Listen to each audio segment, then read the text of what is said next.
About those invalids you saw in that devil's house. Poor bastards. All strapped down to the beds, with those lumps on their chest.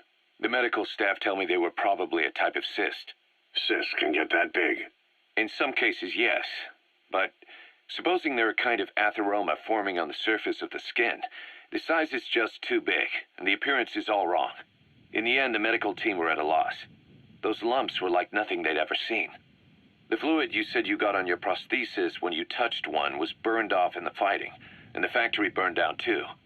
None of the tests we did once you were back at the base revealed a pathogen that could have caused them. Meaning we don't have a single sample to work with. Everything went up in flames.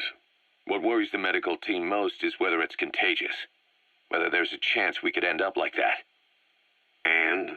Mother Base's sanitation control has always been strict. After all, war is great at transporting diseases. For the time being, at least, there's no sign of contagion or any symptoms that could be related. One more thing. About the surgery that had been performed on the people in the Devil's House. Yeah? You said that their throats were cut open, with an acoustic tube pushed inside? Right. The tubes were hooked up to tape recorders, playing some kind of audio. Well, we picked up some of that audio through your radio transmissions and recorded it here. The intel team has been working on analyzing the communications log. What have they found? There's nothing tying the contents together. We've got a report on 3 deaths in a car accident on the autoroute near Marseille, protests outside the Libyan embassy in London, a press conference with the former Prime Minister of Sweden, a 4-month-old weather forecast for Balikpapan, and then commercials for appliances, cough syrup, and TV dinners. Assuming they're not all staged, they come off as recordings of your average public broadcasts. Public broadcasts? Just radio and TV signals? Yes, and from all over the world. We're looking into whether they're genuine or not, just to be sure. What else? A speech that sounds like it was recorded out on the street, and people chatting about how this year's tomato crop did. And there's nothing they have in common? We're partway through the cryptanalysis.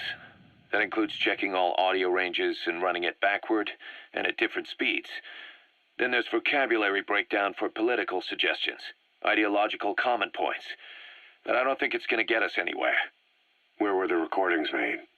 There's nothing linking them from that angle either. Just like you reported, we've detected virtually every major language there is. French, German, Italian, Spanish, including South American accents. Then there's Russian, Hindi, Arabic, Portuguese, Mandarin, Cantonese, Japanese. They're nothing if not thorough. Well, I don't know if we've got them all covered. Ignoring the ones that have gone extinct, supposedly over 5,000 languages exist today. Besides, English isn't one of the ones we picked up. Really? English? I know. Only 5% of the world's population is a native English speaker. But when you factor in those who've acquired it as a second language, nearly 1/3 of the people speak it. The world's dominant lingua franca. You gotta figure they had it somewhere among all the languages in that place. No English. Bear in mind, we didn't hear everything that was played in that room.